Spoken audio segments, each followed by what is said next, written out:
मेरा नाम शालू है। मेरी उम्र 27 साल है और जैसा कि लोग कहते हैं, मैं दिखने में बहुत खूबसूरत हूँ। जब भी मैं बाजार जाती हूँ, सब मुझे देखते हैं। मेरे पति का नाम रानू है। हमारी शादी को 1 साल हो गया है, लेकिन अभी तक हमारा कोई बच्चा नहीं हुआ है। 2 महीने पहले रानू को दुबई में अच्छी नौकरी मिल गई और वह वहां चला गया।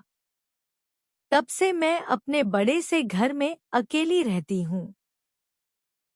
एक शाम रानू का फोन आया। मैंने उससे कहा कि मुझे अकेले रहना पसंद नहीं है। मुझे रात में डर भी लगता है। उसने कहा, ठीक है शालू, तुम एक नौकर रख लो जो दिन रात तुम्हारे साथ रहे और सारा काम करे। मुझे यह सुझाव पसंद आया। अगले दिन मैंने एक नौकर रख लिया जिसका नाम सुजीत था। सुजीत 23 या 24 साल का था, हट्टा कट्टा और हैंडसम था। उसका स्वभाव बहुत अच्छा था और वह सारा काम ईमानदारी से करता था।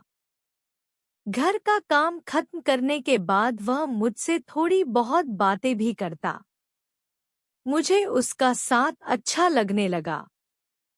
मैंने रानू को फोन पर बताया कि मैंने सुजीत को रख लिया है जो सारा काम करता है। रानू ने सुजीत से फोन पर बात की और कहा, तुम मेरी पत्नी का ख्याल रखना, सारा काम करना और घर पर रहना सुजीत। उसने जवाब दिया, मालिक, आप चिंता मत करो मैडम, मैडम को कोई परेशानी नहीं होगी। मैं हमेशा उनके साथ रहूंगा। एक दिन दोपहर में मेरी तबीयत खराब हो गई। मुझे हल्का सिरदर्द था और सुस्ती महसूस हो रही थी।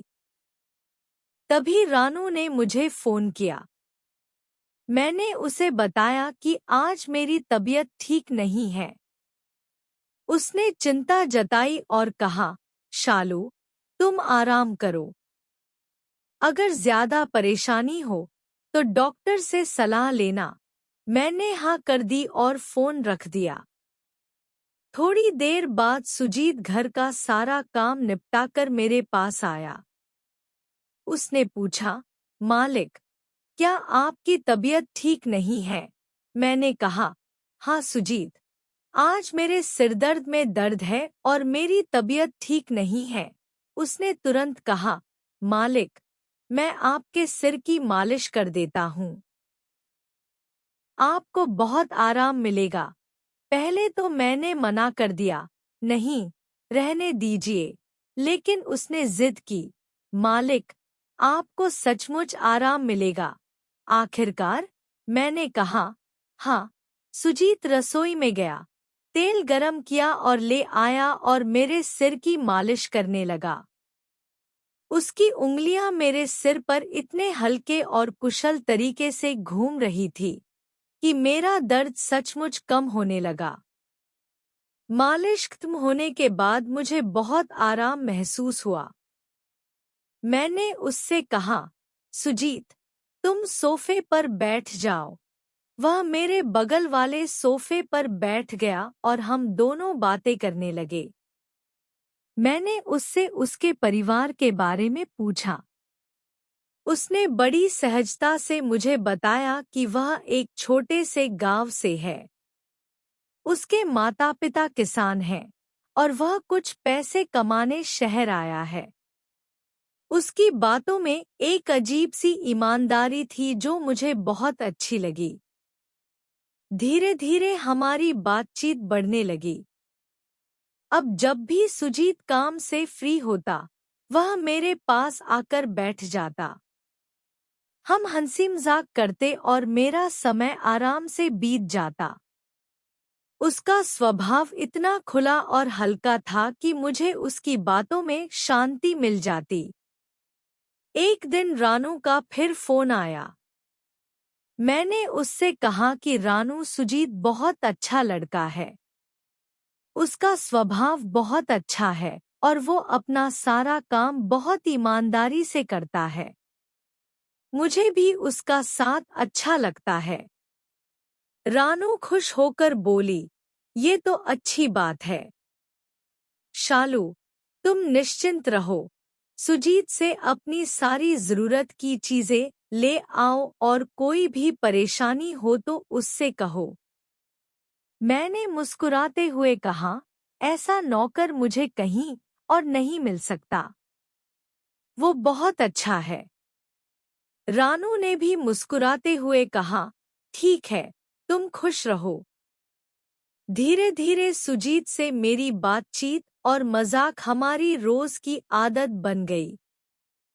वो सुबह घर के काम निपटाता और फिर हम एक दूसरे के पास बैठकर कभी पुरानी यादें ताज़ा करते, कभी गांव और शहर के फर्क पर हंसते, कभी फिल्मों और गानों पर चर्चा करते। सुजीत की बातों में एक अजीब सी ताजगी थी जो मुझे मेरे अकेलेपन से बाहर निकाल देती। एक दिन सुजीत ने कहा, मैडम, आप इतनी खूबसूरत हैं, फिर घर पर अकेली क्यों रहती हैं? मालिक को आपके साथ रहना चाहिए। मैंने हंसकर बात टाल दी। रानू की नौकरी है, वो मेरे लिए ही इतनी मेहनत करता है। लेकिन सुजीत की बातों में एक सच्चाई थी जो मेरे दिल को छू गई। मुझे लगा कि उसकी आंखों में मेरे लिए एक अलग ही सम्मान था, शायद थोड़ा सा प्यार भी। एक शाम मैं बगीचे में बैठी थी और सुजीत मुझे पानी देने आया। उसने देखा कि मैं उदास हूँ। उसने पूछा, मैडम क्या बात है? आज आप चुप क्यों हैं? मैंने कहा, सुजीत, बस रानू की याद आ रही थी। वो मुझे फोन तो करती है पर बहुत दूर है। वो हल्के से मुस्कुराया और बोला, मैडम, चिंता मत करो, मैं तुम्हारे साथ हूँ। अगर कभी उदास हो तो मुझे बताना। मैं तुम्हें कोई कहानी सुनाऊंगा जिससे तुम हंस सकोगी। उसकी बात सुनकर मैं हंस पड़ी। फिर उसने मुझे अपने गांव का एक मजेदार किस्सा सुनाया और मैं जोर से हंस पड़ी। वो भी हंसने लगी। उस रात रानू ने मुझे फोन किया। मैंने उससे कहा कि रानू, अगर सुजीत मेरे साथ न होता तो मैं इस घर में पागल हो जाती। वो सच में बहुत अच्छा लड़का है। रानू ने कहा, शालू, मुझे खुशी है कि तुम्हें एक भरोसेमंद इंसान मिला है। तुम बस खुश रहो और कोई भी परेशानी हो तो मुझे बताना। मैं मान गई पर मन ही मन सोचने लगी कि सुजीत के साथ बिताए ये पल मेरे लिए कितने अनमोल हो गए हैं। वो मुझे फोन तो करती है पर बहुत दूर है।